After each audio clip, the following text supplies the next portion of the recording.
यानी ये है 80 पृष्ठ पर चल रहे हैं जीवन चरित्र के। यानी बुक्की जी अभ्यास के समय देखो, यह यहाँ तक कि जिस किसी को जब कोई बात स्वामी जी से अर्ज करनी होती थी तो वे बुक्की जी कोई ट्रांसफार्मर था या कोई रेडियो स्टेशन था, उसमें बोल रहा था, और कितनी बात कर सकते थे तुम, वो भूता था उसमें। बुक्की जी के जरिए दरियाफत कर दिया करती थी। यानी बुक्की जी अभ्यास के समय स्वामी जी महाराज को प्रगट करके हम कलाम हुआ करती थी, उस समय बोलिया करता हो। और कितने बार को आकाशवाणी करे था कौन सा, फिर ओका कितने भी आकाशवाणी आ। इस नियाजमंद को भी, यानी लेखक प्रताप सिंह जी कह रहे हैं, मुझे भी जब भीड़ पड़ के समय यानी कोई आपत्ति आ जाती, घबराहट होती थी, तो किसी तरह से अकल काम नहीं देती थी, तब बुक्की जी के जरिए, यानी बुक्की का घर होता था जाके, फिर स्वामी जी उसमें बोला करता, बुक्की में स्वामी जी महाराज का हुक्म लिया करता था, बुक्की जी के जरिए स्वामी जी का हुक्म लिया करता था, और जैसा हुक्म होता था उसी के मुआफिक बंदा कारबंद होता था। इसी पर तरह राय साहब ने भी मौज की थी, बुक्की जी के जरिए से 2-4 बार हुक्म हासिल किए थे। अरे तरह गजब। राय साहब सालेग्राम, इसने यू राधा स्वामी पंथ पढ़ाया गणा, और वो भी कह रहा है कि उसने भी कभी कोई प्रश्न करना होता था तो बुक्की का बोला करता, और बुक्की में महाराज जी बोलिया करता, शिवदयाल जी वो पक्का भूत बन रहा था ना। तो महाराज जी उस शेठ प्रताप सिंह तो हम कमाल क्यों अलकलाम क्यों ना होया, और सालेग्राम थे क्यों ना बोला, ये लाखों लोग थे उनने कोई ना बोला, क्योंकि वो भूत बनकर बुक्की में बोलता था। कहते हैं झूठे गुरु के आश्रय कदे न उदर जीवे, सच्चा पुरुष कबीर है आज परम गुरु पीवे।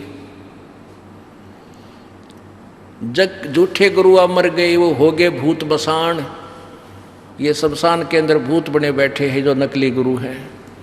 तो पूर्ण परमात्मा आज का जो सत्संग सुबह से ही चल रहा था वो सतगुरु के ऊपर है। कहते हैं सच्चा सतगुरु जब मिले तब झंझट मिटे जीव, पूरे संत से सच्चा सतगुरु जब, यानी सतगुरु सच्चा क्यों कहा, क्योंकि झूठे सतगुरु फीत गणे ला रहे हैं, और सच्चा सतगुरु यानी वास्तविक जो सतगुरु आवेगा वो आपको पूरा समाधान भी बताएगा, पूरा ज्ञान भी देगा। तो उस सतगुरु के विषय में क्या बताया था सुबह के सत्संग में,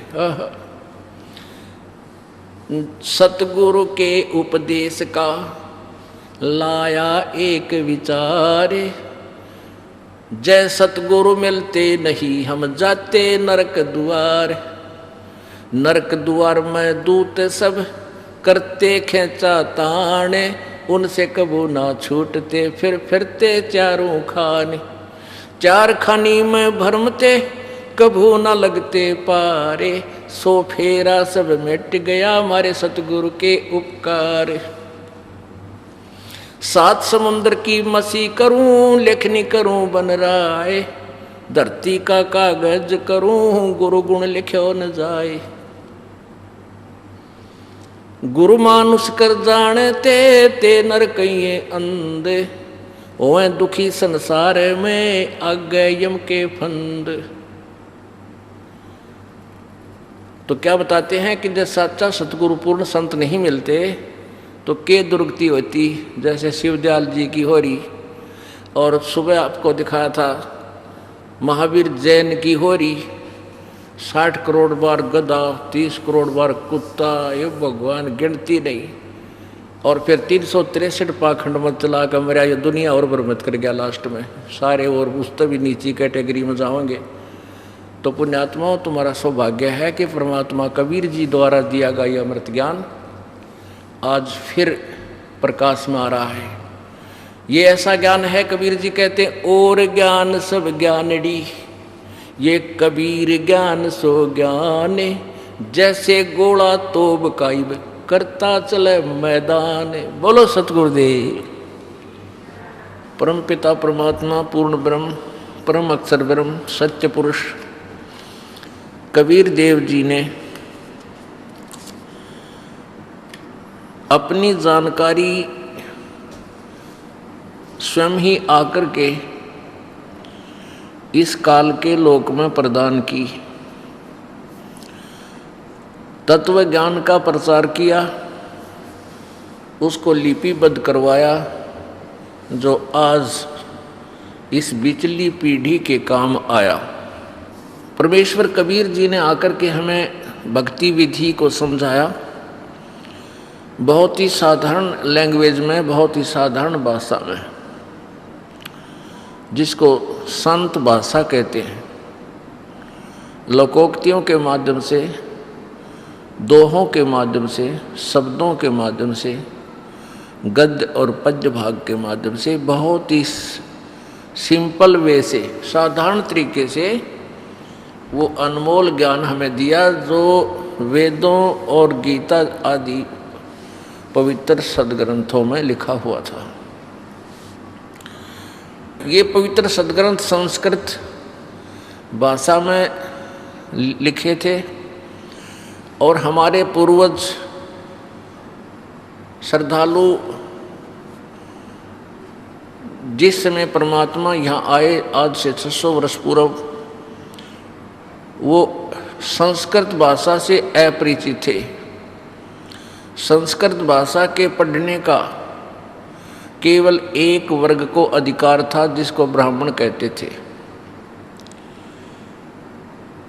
उन संस्कृत के पढ़ने वालों को सृष्टि रचना का ज्ञान नहीं था, और सृष्टि रचना को केवल परमात्मा ही बता सकता है, क्योंकि परमात्मा की रचे हुए विधान को, परमात्मा के रची हुई सृष्टि को वो ही बता सके है, दूसरा तो अटकल लगा सकता है, गपोड़ पेल सकता है। तो परमात्मा ने प्रत्येक युग में आके अपने इस तत्व ज्ञान का डंडोरा पीटा। परमेश्वर जी कहा करते थे कि वेद हमारा भेद है और मैं ना वेदन के माही, और जौन वेद से मैं मिलूं ये वेद जानते नहीं। कबीर परमेश्वर जी जो बनारस में, काशी शहर में एक दानक की भूमिका कर रहे थे, एक जुल्हे की भूमिका कर रहे थे, और साथ में वो तत्वदर्शी संत बनकर अपना प्रचार भी, अपने मूल उद्देश्य को भी कर रहे थे। उसमें परमेश्वर कहा करते थे कि ये चारों वेद मेरी ही महिमा गा रहे हैं, मेरे विषय में जानकारी दे रहे हैं, लेकिन इन वेदों में वर्णित विधि से मेरी प्राप्ति नहीं हो सकती, मेरे सतलोक में तुम नहीं जा सकते जहाँ पूर्ण मोक्ष होता है। तो उस समय के वो नकली गुरुओं ने, जो नकली ऋषियों ने, महर्षियों ने, उन तत्वज्ञानहीनों ने परमेश्वर कबीर जी की बहुत बुराई की जनसाधारण में, कि वो अपने आप को खुदा कहता है, वो अपने आप को परमात्मा कहता है, वो कहता है मैंने ही सारे ब्रह्मांड रचे हैं और वेदों में मेरी ही महिमा है। तो वो नकली लोग कहा करते थे, ऋषि महर्षि गुरु ब्राह्मण, कि ये संस्कृत भाषा नहीं जानता है, इसको क्या पता वेदों और गीता में क्या लिखा है, ये झूठा है, कपटी है, इसकी बातों में बहकावे में मत आना, ये वेदों और गीता के विरुद्ध बोलता है। तो पुण्यात्मा, परमात्मा इसी उद्देश्य से आए थे कि ये नकली लोग इस संस्कृत की आड़ में पूरे मानव समाज को मूर्ख बना रहे हैं। ये न तो पवित्र पुराणों को समझ रहे हैं और न ही पवित्र वेदों और गीता जी को समझ रहे हैं।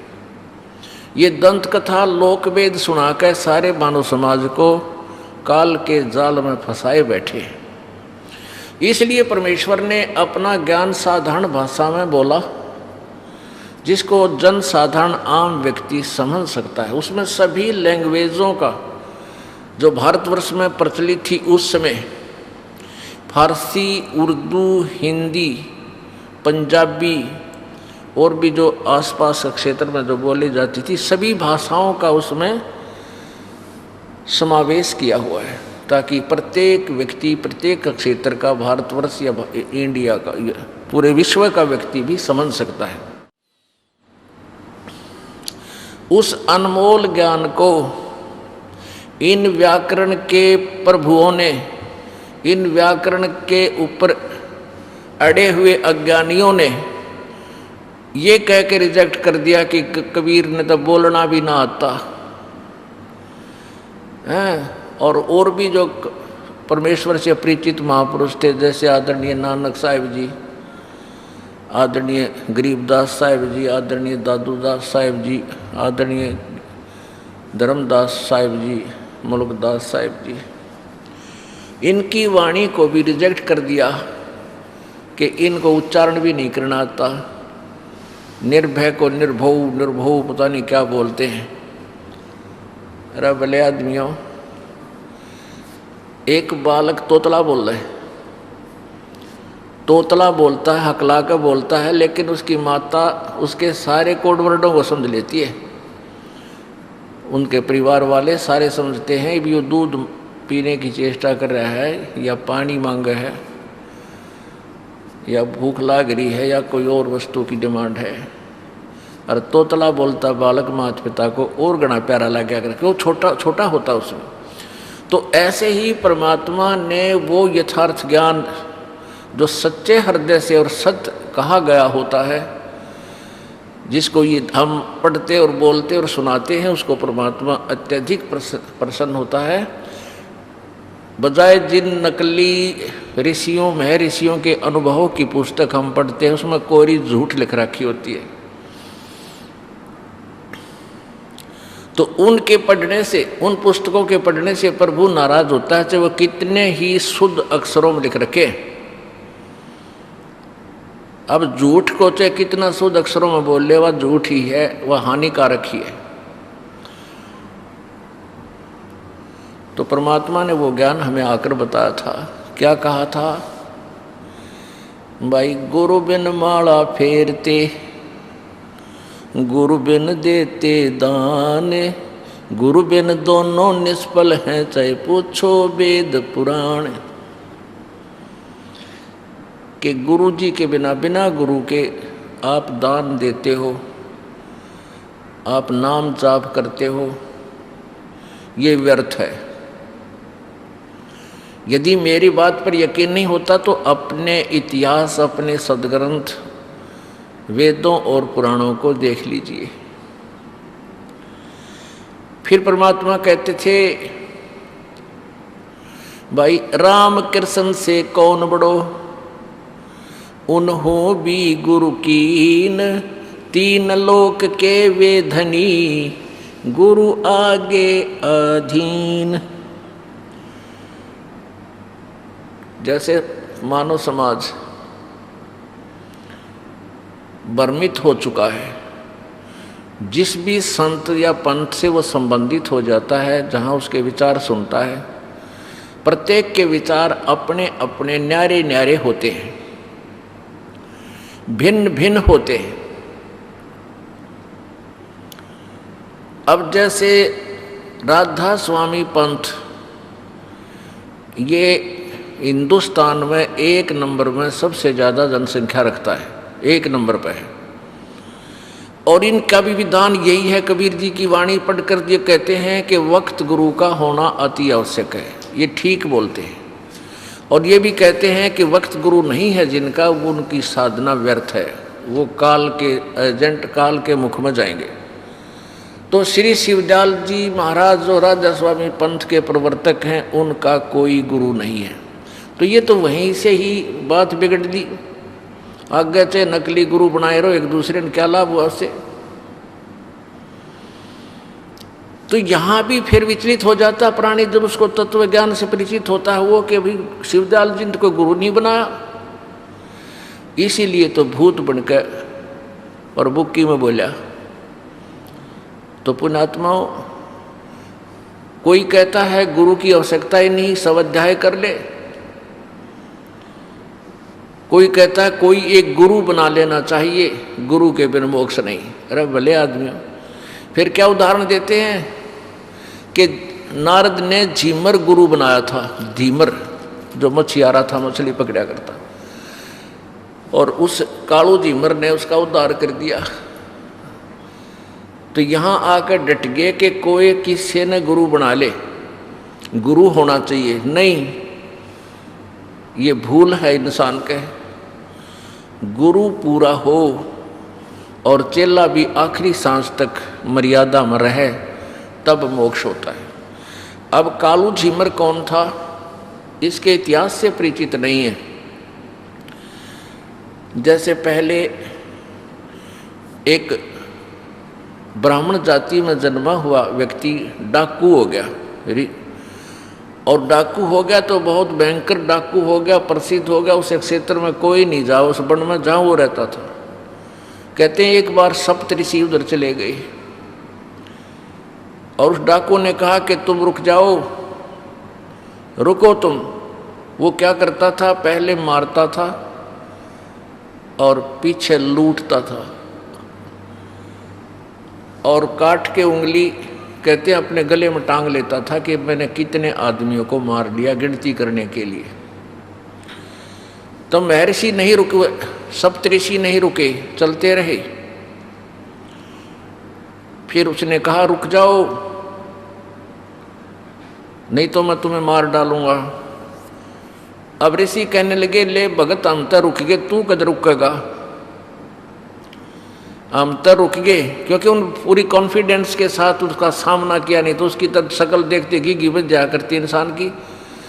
तब उसने देखा कि तो बड़े धड़ाके से बोल रहे हैं, उसके अंदर का वो शत्रु जो खुरापात था वो दब गया, एकदम सुन्न हो गया वो।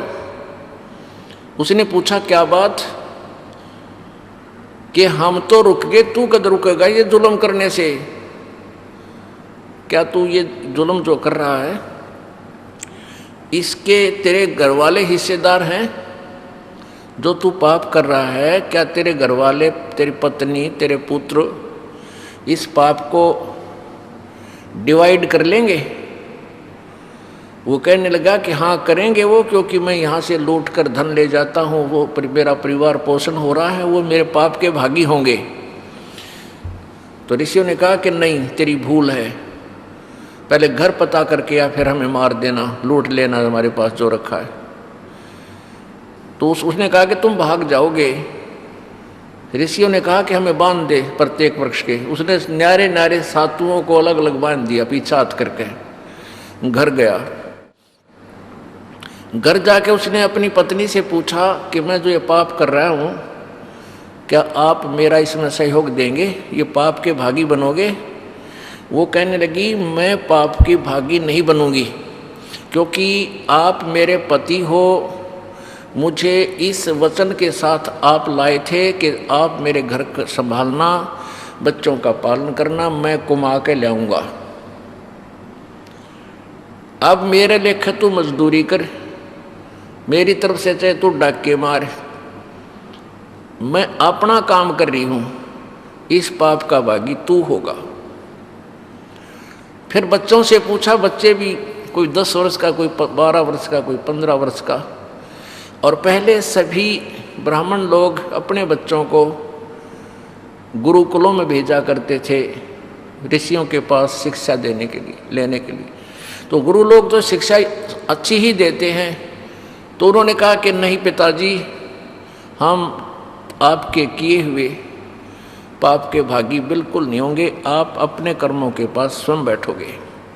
हम जब तक नाबालिग हैं तब तक हम आपका फर्ज हमें पालने का है, चाहे किसी तरह पालो, और जब हम बालिग हो जाएंगे, अपनी कमाई करने लग जाएंगे, तेरे अन्न को छुएंगे नहीं। अब उसने सोचा भैया तो बात बिगड़ गई,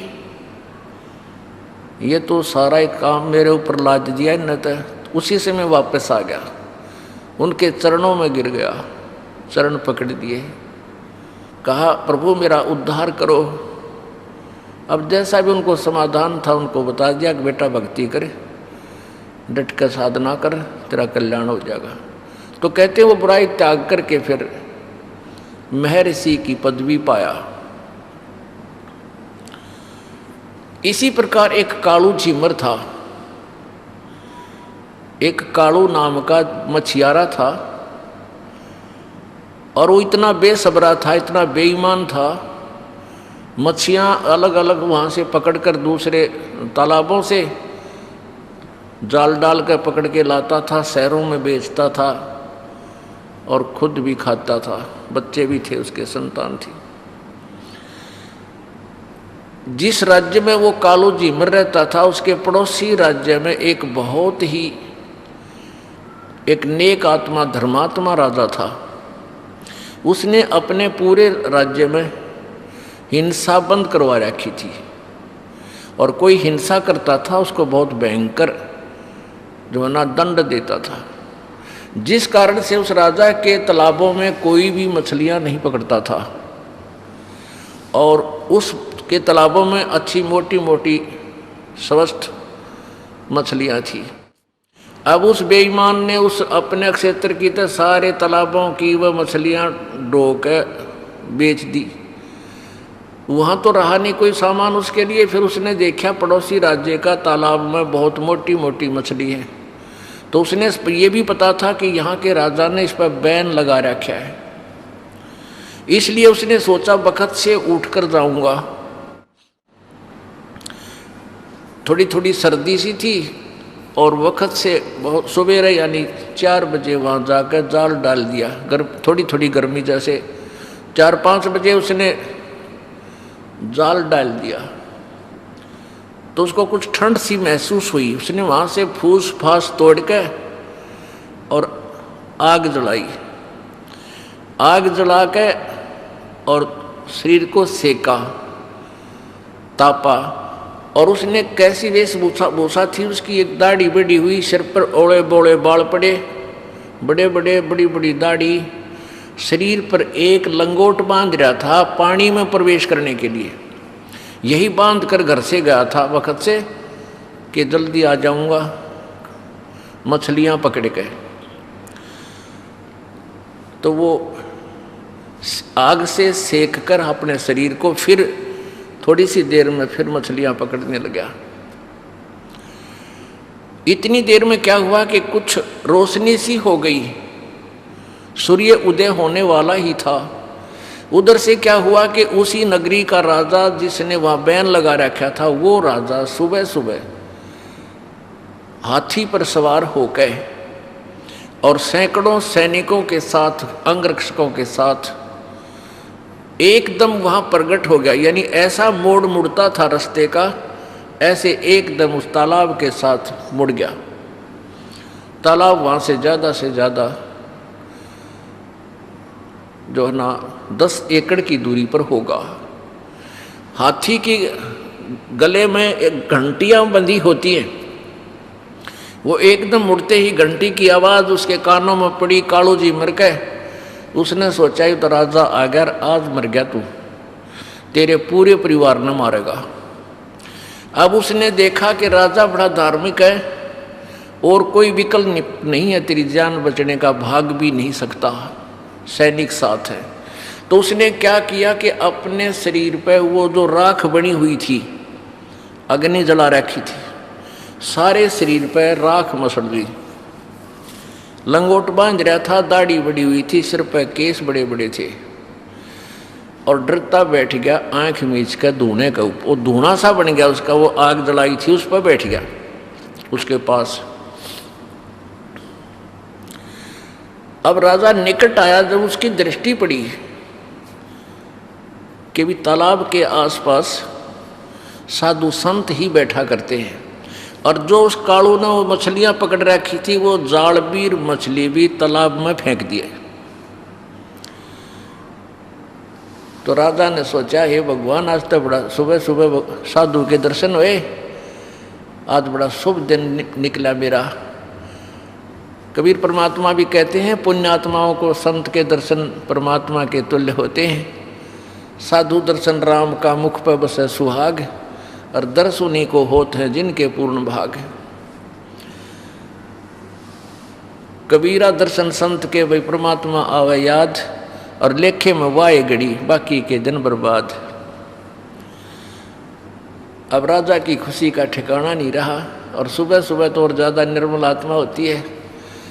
उसने जब देखा, वो थोड़ी सी आंखें खोल रनो बंद कर लेके राजा आगे टप गया, यहीं आवे है। राजा ने उसके सामने जाके हाथी रुकवा लिया, और हाथी के एक पौड़ी लगवा दी, और नीचे उतरने के लिए व्यवस्था होती है, पौड़ी लगवा दी।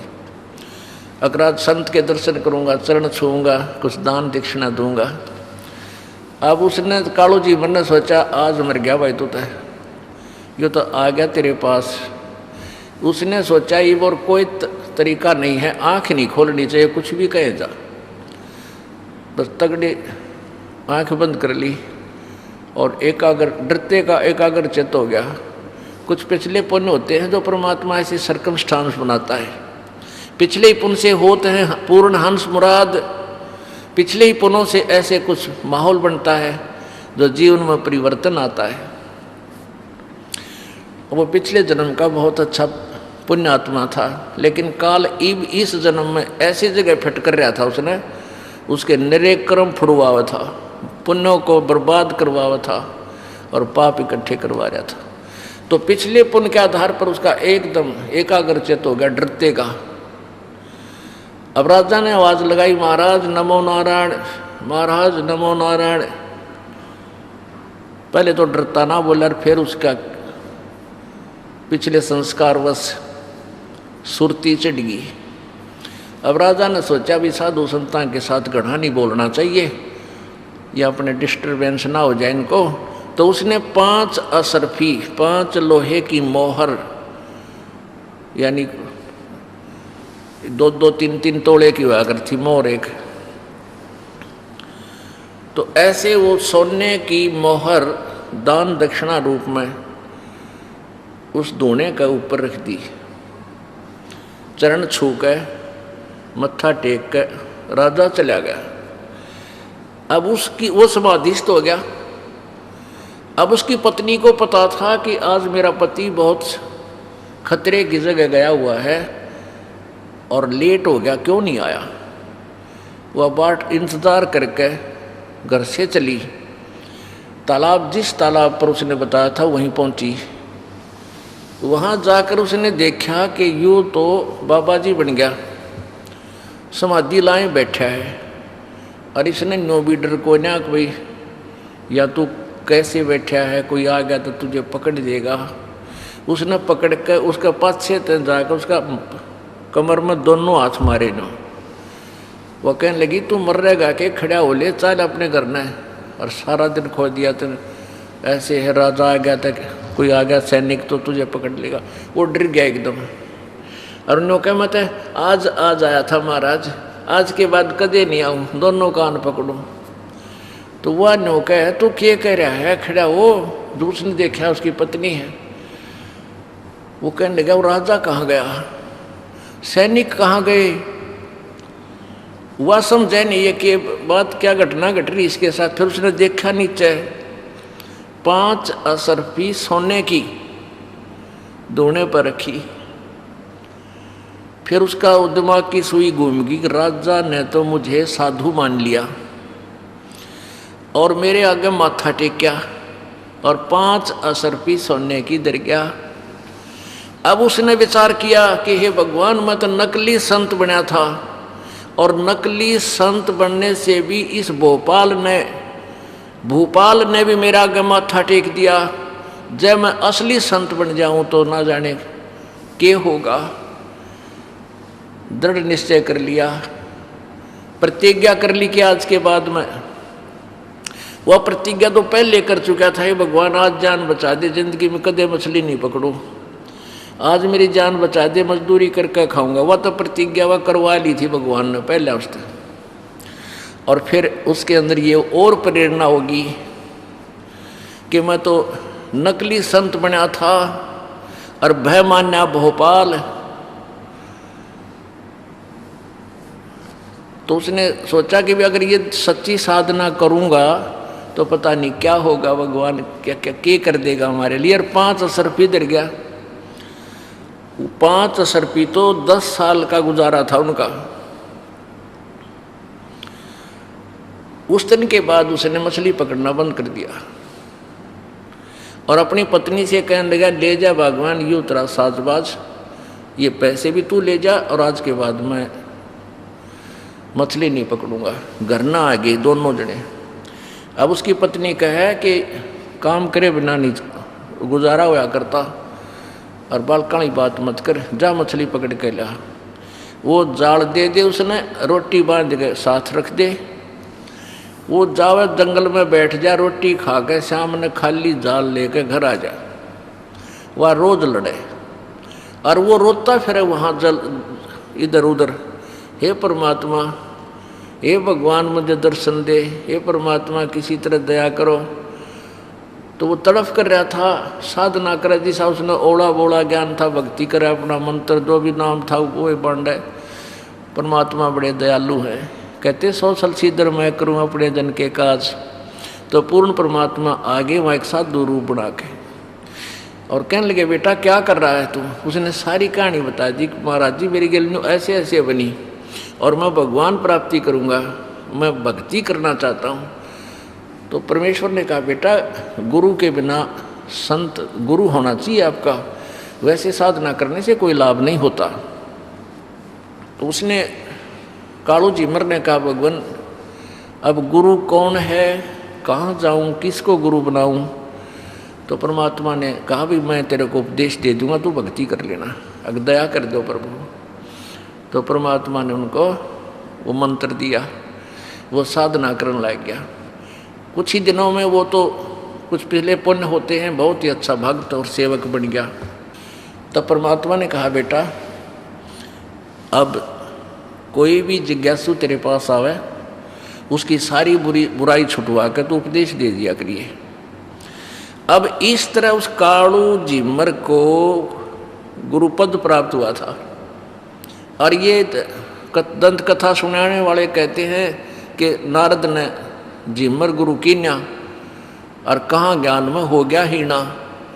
नारद ने उस झिमर यानी मछियारे को, शिकारी को गुरु बना लिया था।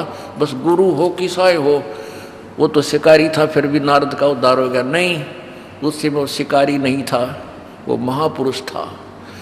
तो पुण्यात्माओं, ये लोक वेद हम सुन रहे थे, इस तत्व ज्ञान ना होने से हम ऐसे ही अटकलों पर अड़े रहे।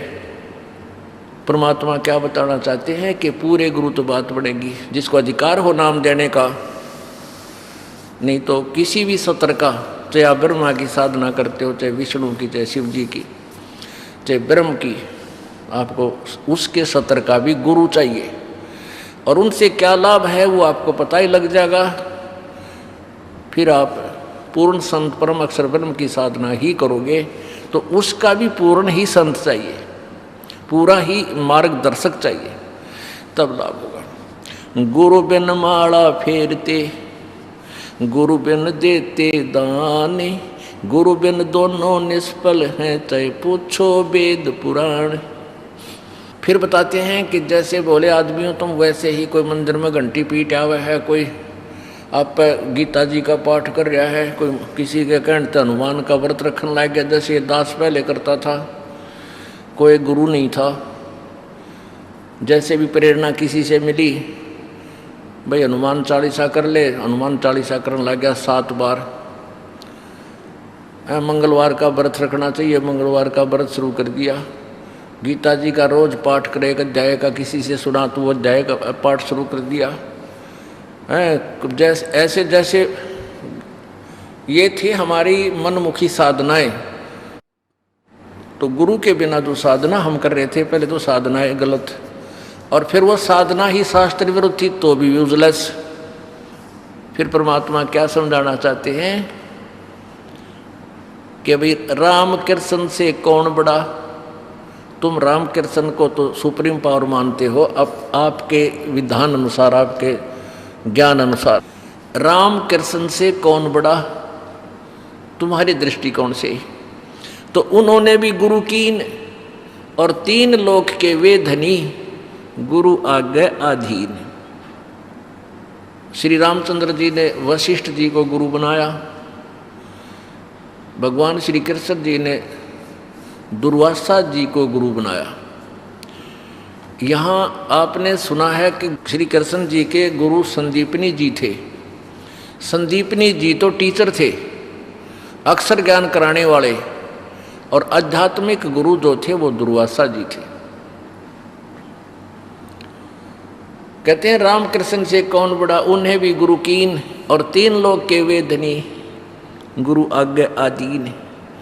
यानी गुरु जी के सामने चाहे वो भगवान अवतार थे, 3 लोक के मालिक भी थे, राजा भी थे, तो भी गुरु और शिष्य का नियम नाता ऐसा ही होता है कि वो भी गुरु जी के सामने नतमस्तक होते थे, मत्था टेकते थे। फिर क्या बताते हैं, गर्भ योगेश्वर गुरु बिना, भाई लाग्या हर की सेव, कह कबीर बैकुंठ से वो फेर दिया सुखदेव। सुखदेव ऋषि जी मनमाना आचरण करता था, अपनी पिछले पूर्व जन्म के संस्कार पुनों के आधार से वो आकाश में उड़ जाता था, ऐसी सिद्धि थी। उन कोई गुरु धारण नहीं कर रखा था, और वो श्री विष्णु जी के लोक में चले गए। वहाँ रहने की इच्छा व्यक्त की। श्री विष्णु जी ने उसको कहा कि आपका कोई गुरु नहीं है, इसलिए आपको यहाँ रहना अलाउड नहीं है, आप जा सकते हैं। गुरु बनाओ, उनके अनुसार भक्ति साधना करो, तब हमारे लोक में आ सकते हो। कहते हैं राजा जनक गुरु किया, फिर कीनी हर की सेव, सेव मन पूजा। कह कबीर बैकुंठ में वो उलट मिले सुखदेव। तब स्वर्ग तक भी जाने का कार्य, जाने की व्यवस्था सुखदेव जी की उस समय हुई, जब उसने राजा जनक से उपदेश लिया, साधना की, गुरु बनाई। अब परमात्मा क्या कहते हैं, भाई गुरु गोविंद दोनों खड़े, गुरु गोविंद दोनों खड़े, किसके लागू पाए। बलिहारी गुरु अपना, जिन गोविंद दियो मिलाए। पुणात्मा एक एक सेंटेंस में बहुत गूढ़ रहस्य है इस सूक्ष्म वेद की वाणी में, सच्चिदानंद घन की वाणी में, कबीर परमेश्वर की वाणी में। अब जैसे गुरु गोविंद, गुरु तो गुरु जी और गोविंद भगवान। कहते हैं एक तरफ गुरु जी हैं, एक दूसरी साइड परमात्मा खड़े हैं। परमात्मा आप ही प्रसन्न कर रहे हैं, आप ही उत्तर दे रहे हैं कि तुम किसको प्रणाम करोगे, किसको पाया लगोगे। उत्तर दे रहे हैं बलिहारी गुरु अपना, जिन गोविंद दिया मिलाए। तो मैं तो अपने गुरु जी के चरण छूऊंगा, जिसने भगवान मिला दिया ना। पहले मैं फिरुआ ना था, धक्के खाता, भगवान कद देना मिला हमने।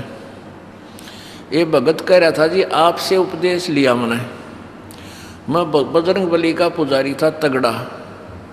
नाम लेने के 1 हफ्ते के बाद हनुमान जी दिखे सपने में। नो बोला भगत मन छोड़ गया। तो मैं बोला पहलवान तो पहला ना दिखा मैंने कदे भी, जब सारी कितने दिन हो गए गोडे रगड़ते ने, ईब तो मैं छोड़ गया कोई ना, भगवान की शरण में चला गया। ये तो उसकी कल्पना ही थी, मतलब बात यही की यही सत्य मानना। तो कहते हैं गुरु गोविंद दोनों खड़े, और किसके लागू पाए। बलिहारी गुरु अपना, जिन गोविंदियों मिलाए। पुणात्मा एक एग्जाम्पल है, जैसे हैंडपंप है। हैंडपंप तो गुरु जी समझ लो, और उसमें से निकल रहा जल भगवान समझो। जैसे किसी ने एक घड़ा पानी का भर लिया हैंडपंप से, और कहीं घर पे या कहीं खेत में, मजदूरी में, दुकान पे, कहीं भी वो कार्य कर रहा है, जब तक उस घड़े में जल है no problem, don't no worry. और जब वो जल समाप्त हो जाए है, चिंता बनती है, प्यास सताती है, तो कहाँ जाता है? हैंड पंप के पास। उस हैंड पंप से फिर अब मटका भर लाता है घड़ा और फिर आनंदित हो जाता है। तो पुण्यात्माओं, जब तक आप जी के पूर्व जन्म के भरे हुए घड़े यानी पुण्य आपके साथ हैं, तब तक आपको नो प्रॉब्लम, आपने कोई चिंता नहीं। आप खूब उसने कुकरे पियो, कैसे खंडाओ, आपके पुण्य हैं। जैसे कोई अच्छा पुण्यकर्मी प्राणी है, अच्छी पोस्ट मिल गई, खूब घूटी सूटी लावर, लंबी सिगरेट लाकर टोर बनावे, मांस खावे, कितनी बकवाद घड़ले, क्योंकि वो अभी जल शेष है। जब वो जल खत्म होगा, जब पता लगेगा उस भाई ने, आँख लिकड़ा होंगी, ऐसी ब्रैन माटी शुरू हो जाती है, सारी उम्र रोता है फिर लास्ट में। परमात्मा कहते हैं दुख में सुमन सब करें, सुख में करे न कोई, और जय सुख में सुमन करे फिर दुख काहे को होई। सुख में सुमन किया नहीं, फिर दुख में करते याद, कहे कबीरता दास की, फिर कौन सुने फरियाद। अब सुख में तो बकवाद कर ध्यान रहे हैं। आप अपने किसी भी रिश्तेदार के पास जाते हो, मित्र से मिलते हो, सहेली से मिलती हैं बहन बेटियां, तो हमारे भाई हमारे बच्चों का पहला कर्तव्य होता है उनको ये समझाने का कि आप नाम लो, भक्ति कराया करो। तो वो कहते हैं भक्ति हम करते हैं, फिर ये चेष्टा करते हैं उसको वेरीफाई करने का, डिफाइन करने का कि ये भक्ति ऐसी है, ये ऐसी है। तो वो कहते हैं ना हम नतिया है ठीक से, बढ़िया ठीक काम चल रहा है हमारे, तो ठाठ कर रखे। अब वो नन्नू ना बेरा बोले आदमी, ये ठाठ से थारे पहले की बैटरी चार्ज है, वो पहले का भरा हुआ पानी जल तुम्हारे मटके में है, और जब ये मटके का पानी खत्म होगा, जब बेरा पटेगा। अपने आत्माओं, जिस व्यक्ति पर आपत्तियां शुरू हो जाती हैं, तो क्या कहते हैं कि गुरु गोविंद दोनों खड़े किसके लागू पाए, बलिहारी गुरु अपना जिन गोविंद दियो मिलाए। फिर परमात्मा क्या कहते हैं, कबीर हरि के रूठत्या गुरु की शरण में जावे, कहे कबीर गुरु रूठ गए तो हर ना करे सहाय। अब जैसे जिसका वो मटके का पानी खत्म हो गया, तो उसका राम रूस गया। अब जैसे किसी व्यक्ति के ऊपर आपत्तियां शुरू होगी, एक से एक आपत्ति आ रही है, वो खुद कहता है कि हमारा भगवान रूस गया, हमारा तो राम रूस रहा है। 2 भैंस मर गई, एक बालक लड़का मर गया, ऐसी हानि होगी, फलाना काम बिगड़ गया, बच्चा बीमार हो रहा है, तो कहते हमारा राम रूस गया। अब राम रूस गया तात्पर्य जैसे वो घड़े का पानी खत्म हो गया। अब घड़े का पानी खत्म हो गया तो उसका विकल्प क्या है कि हैंड पंप पर जाइए और फिर उसको सेवा करें उस हैंड पंप की, वेंडर ने अलावे और वो पानी निकाल लीजिए। और यदि आपने वो जल हैंडपंप खराब कर दिया, हैंडपंप का हमारी लात गिर दिया ठाक एक तरफ ने, वो आपका गुरु रूठ गया। अब गुरु रूठ गया यानी हैंडपंप टूट गया, खराब हो गया, तो जल नहीं मिल सकता। आपके मटके में जल खत्म हो गया तो हैंडपंप से भर लाइए, हैंडपंप को सुरक्षित रखिए, उसको रुसाइए मत, ना खराब मत करिए, तो फिर तेरा काम चला रहेगा। कहते हैं कबीर हरि के रूठत्या गुरु की शरण में जावे, और कह कबीर गुरु रूठ गए तो हर नहीं करे सहाय। अब आप समझ गए होगे अच्छी तरह कि जैसे जल खत्म हो गया मटके में, हैंडपंप तो भर लिया, और हैंडपंप ही खराब कर लिया तो मैंने उसकी केयर टेक करी नहीं, फिर वो गुरु रूठ गया। अब गुरु रूठ गया तो पानी नहीं मिला, भगवान नहीं मिला है, और जल नहीं मिला तो साथ आएगी, मौत को मृत्यु को प्राप्त हो जाओगे। तो ऐसे ही परमात्मा कहते हैं कबीर हरि के रूठते गुरु की शरण में जा, जैसे आपके पुण्य क्षीण हो गए, दुर्गति शुरू होगी, आपत्ति आने जाएगी, तो पूर्ण संत की शरण में फिर जाओ उस हैंडपंप के पास और वहाँ सेवा कर उसकी, जैसे वो जिससे वो पानी निकला उस तरीके से उसको खुश कर और फिर अपना मटका फिर भर ला और फिर सुख हो जाएगा। गुरु गोविंद दोनों खड़े किसके लागू पाए, बलिहारी गुरु अपना जिन गोविंद दियो मिलाए। कहते एक तरफ हैंडपंप है, एक तरफ मटके में जल वो भगवान है।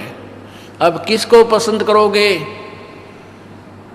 अंडरस्टूड है, कहते हैं बलिहारी नलका जिसने जल प्राप्त करवा दिया, और जल हैंडपंप ठीक है तो कितना भगवान ले ला, कितना जल भर ले उसमें। ये ऐसा ही विधान है प्रभु का। तो हमने परमात्मा के विधान से परिचित होकर ही कोई कार्य करना चाहिए, नहीं तो दौड़ में लठ मारने का। परमात्मा कहते हैं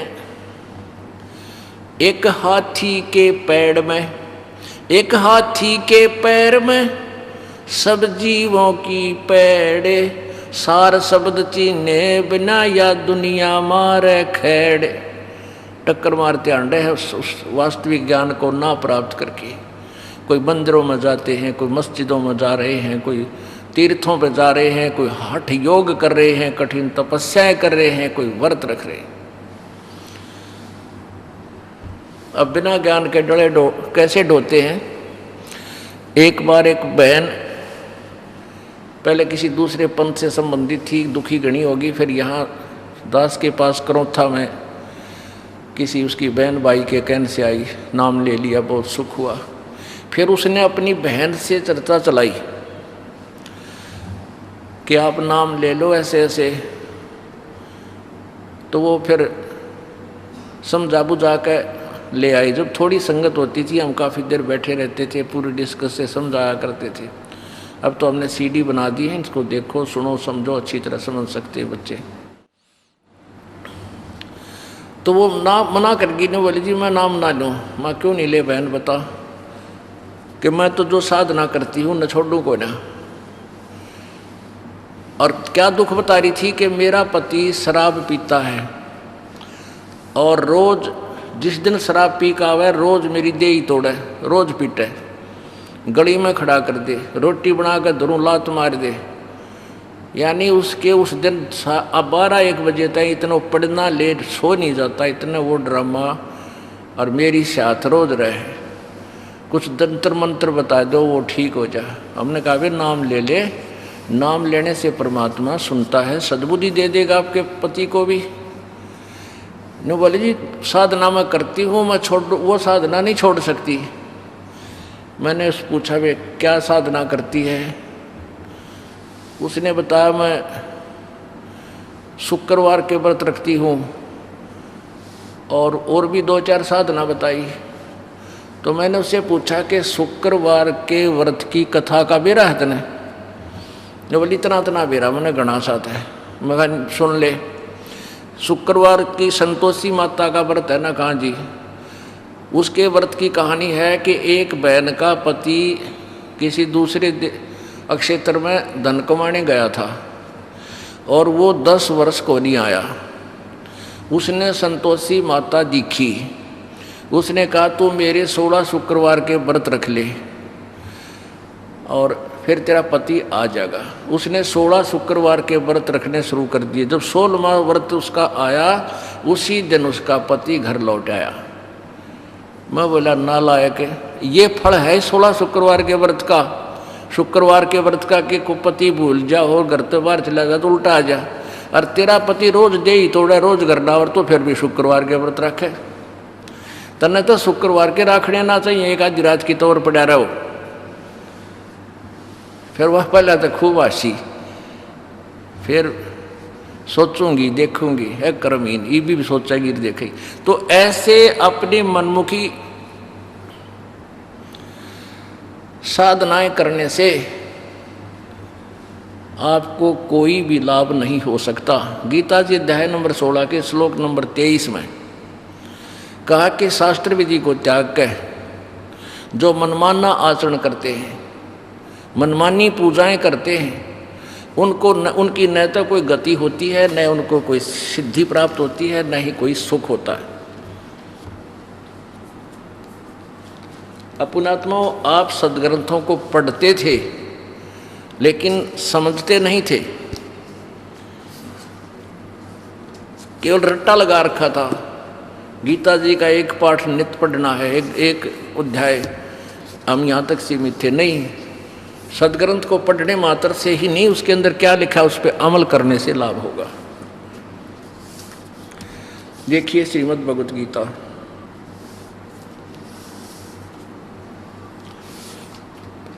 ये गीता प्रेस गोरखपुर से प्रकाशित है, जयजाल गोविंद का इसके अनुवादक है।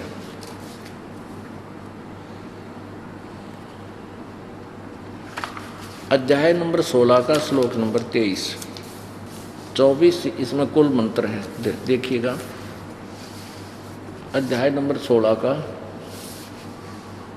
श्लोक नंबर 23। जो पुरुष शास्त्र विधि को त्याग कर अपनी इच्छा से मनमाना आचरण करता है, मनमानी पूजाएं करता है, वह न सिद्धि को प्राप्त होता है, न परम गति को, और न सुख को ही। यूजलेस हो गया, यानी कोई लाभ नहीं इन साधनाओं के करने का। फिर क्या बताया है कि गुरु बिन माला फेरते, गुरु बिन देते दान, गुरु बिन दोनों निष्फल है, ते पूछो वेद प्राण। सबसे पहले गुरु होना चाहिए, और गुरु भी पूरा हो, नकली गुरुओं से बात बने को नहीं। एक बार एक बहन हमारी जो नाम ले रखा था, उसके पड़ोस में एक माई कहने लगी, बेबे मन एक गुरु बनाना है, मन गुरु बता बढ़िया सा। तो वो कहने लगी, आप हमारे गुरु जी से नाम ले लो, क्रोथा चालो, रोहतक की थे वह। ने बोली ठीक से मैं नाम दिवाला। वो आ गई और हमने जो भी मर्यादा बताई उसने हाँ जी सारे ठीक है, सब नियम करूँगी। नाम ले लिया, नाम लेकर आ गई। फिर वह महीने 2 महीने आइए को नहीं, 3 महीने हो गए। तो ऐसे ही वह बहन आई, जब उसको मैंने कहा एक तेरे साथ वो बहन आई थी बेबे, वह ना आती। बोला जी पता नहीं, मैं जाऊँगी। वह गई, उसको पूछा कि आप गए नहीं, क्या बात होगी, चलते नहीं। नो बोली मैं ना जाऊँ, ही बड़ा क्रोध है। क्यों? बोला मन तो गुरु बनाना था, बना लिया। नो सुना है गुरु बिन मोक्ष ना होता, गुरु बन गया। और नो बोली तो सारी पूजा करे, पूजा ये करूँगी, गुरु बनाना था मनता है। बताइए नकड़े ती समझावे, कहाँ तक बुद्धि ठावे इनकी। इतने इन नकली गुरुओं ने, नकली सिद्धांतों ने इतना बिगाड़ दिया मानव समाज। गुरुआ गांव बिगाड़े, संतो गुरुआ गांव बिगाड़े, और ऐसे कर्म जीव कहला दिए, ईव जड़े नहीं जाड़े। आइए अब हम उन श्रद्धालुओं के अनुभव जानते हैं जो जगत गुरु तत्वदर्शी संत रामपाल जी महाराज जी से दीक्षा प्राप्त कर चुके हैं तथा उनके द्वारा बताए गए भक्ति मार्ग पर चल रहे हैं। जब मैं मतलब हाई स्कूल में आया, तभी से मुझे अल्सरेटिव कोलाइटिस एक बीमारी होती है, वो मुझे हो गई। तो मुझे एसिड बनता था, और एसिड इतना भयंकर बनता था कि मुझे उल्टी हो जाती थी। ट्रीटमेंट हुआ मेरा आगरा डॉक्टर रमेश गुप्ता का, तो वो मुझे गलत दवा दे गए। उन्होंने मेरा टीबी का ट्रीटमेंट दे दिया। टीबी मुझको थी नहीं, ज़्यादा शरीर में मतलब एसिड बनने से अल्सरेटिव कोलाइटिस हो गई, और जिसको मतलब मैं काफ़ी इलाज कराया लेकिन कोई लाभ नहीं हुआ। फिर उसके बाद मैंने अलीगढ़ यूनिवर्सिटी में मेरी जांच कराई, पूरे शरीर का चेकअप हुआ। जब वहाँ मुझे पता चला कि मुझे अल्सरेटिव कोलाइटिस है, फिर वहाँ से मुझे मतलब रेफ़र कर दिया गया all India medical institute Delhi. वहाँ मुझे दिखाया गया, तो मुझे डॉक्टरों ने बताया कि आपके शरीर में कभी 40 किलो से ज़्यादा वजन नहीं होगा, और आपके समय समय पर ऑपरेशन होंगे, और आप जियोगे जब तक दवा खाओगे। संत रामपाल जी महाराज से नाम दीक्षा लेने के बाद सबसे बड़ा लाभ मुझे ये प्राप्त हुआ कि मेरी जान बची। सबसे पहले जैसे शरीर में मेरे में जब मेरा अलीगढ़ यूनिवर्सिटी से मतलब रेफ़र किया गया था एम्स के लिए, तब मेरे शरीर में 32 किलो वजन था, और आज मेरे शरीर में तुम देख सकते हो कितना वजन है। मतलब मेरे शरीर में आज करीब 76 किलो से ऊपर वजन है। संत रामपाल जी महाराज के कारण, भक्ति विधि के कारण ही है। तब मेरी जान बचाई।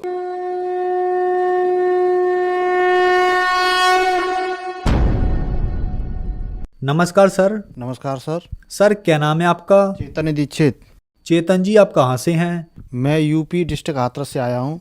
सर, संत रामपाल जी महाराज से नाम दीक्षा आपने कब ली? मैं संत रामपाल जी महाराज से 1 जनवरी 2014 में जुड़ा था सर। सर, संत रामपाल जी महाराज से नाम दीक्षा लेने से पहले क्या आप कोई भक्ति साधना भी करते थे? मैं भक्ति साधना करता था, मैं जारवीर की साधना करता था और गायत्री का जाप करता था, गायत्री मंत्र का।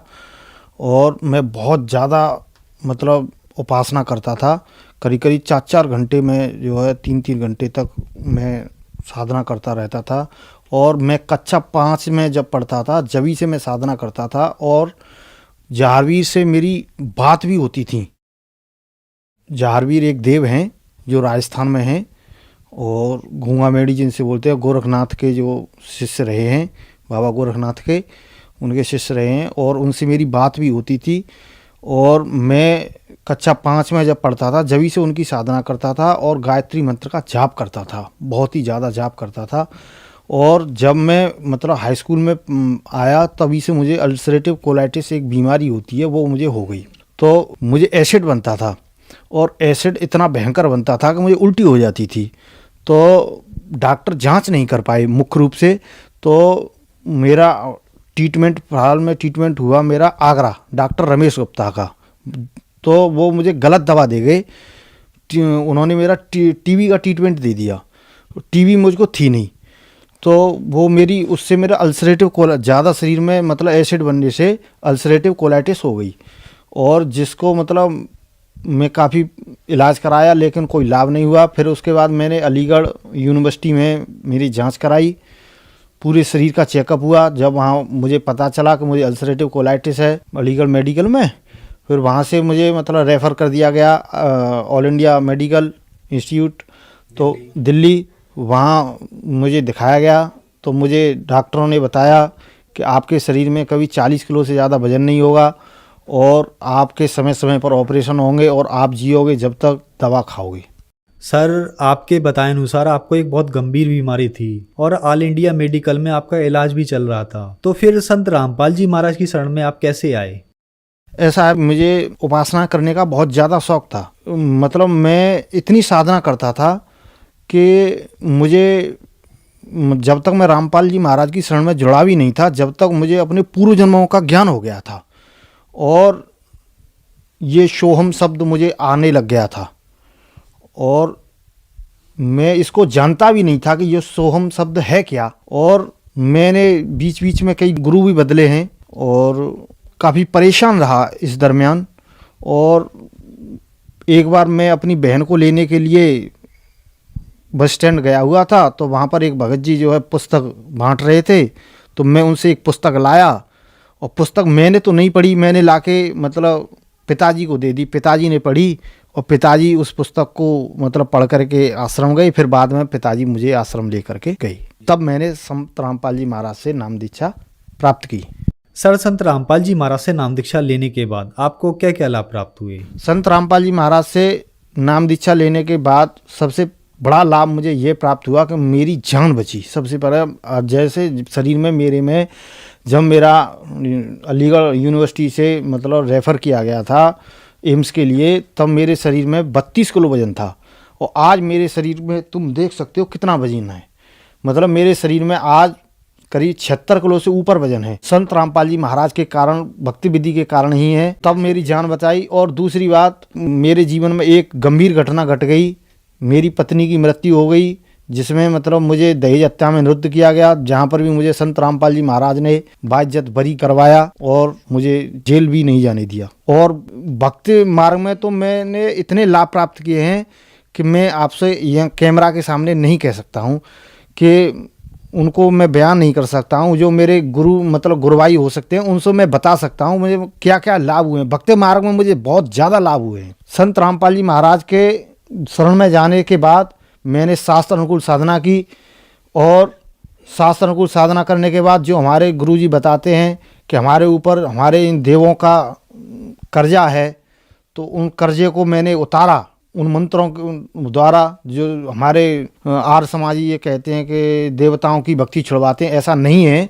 प्रथम मंत्र जो दिया जाता है, रामपाल जी महाराज हमारे जो प्रथम मंत्र जो देते हैं वो केवल देवताओं के ही मंत्र हैं, और 7 मंत्र देते हैं जिसमें 5 नाम देवताओं के देते हैं और 2 नाम परमात्मा के देते हैं, जिसमें हमें 5 नामों की कमाई से हम यहाँ के काल भगवान के जो देवता हैं उनका ऋण उतारना होता है। हम जिससे मैंने उनका ऋण चुकता किया तो मैं स्वस्थ हो गया। सर, आपने 14 साल तक जहारवीर बाबा की भक्ति साधना की और बचपन से ही आपकी भक्ति साधना में बहुत रुचि थी। इतनी भक्ति करने के बाद भी आपको एक गंभीर बीमारी हो गई, आपको ऑल इंडिया मेडिकल रेफर कर दिया गया। भाभी डॉक्टरों के पास आपकी बीमारी का कोई इलाज नहीं था। तो प्रश्न यहाँ पे यह उठता है कि भक्ति साधना आप पहले भी करते थे और भक्ति साधना आपने संत रामपाल जी महाराज की शरण में आने के बाद भी की, तो संत रामपाल जी महाराज ने आपको ऐसी क्या भक्ति दी जो आपकी लाइलाज बीमारी ठीक हो गई? ऐसा है भगत जी, मैं आपको पहले ही बता चुका हूँ, संत रामपाल जी महाराज के पास वो मंत्र हैं, शास्त्र अनुकूल साधना है जो संसार में किसी भी गुरु के पास नहीं है।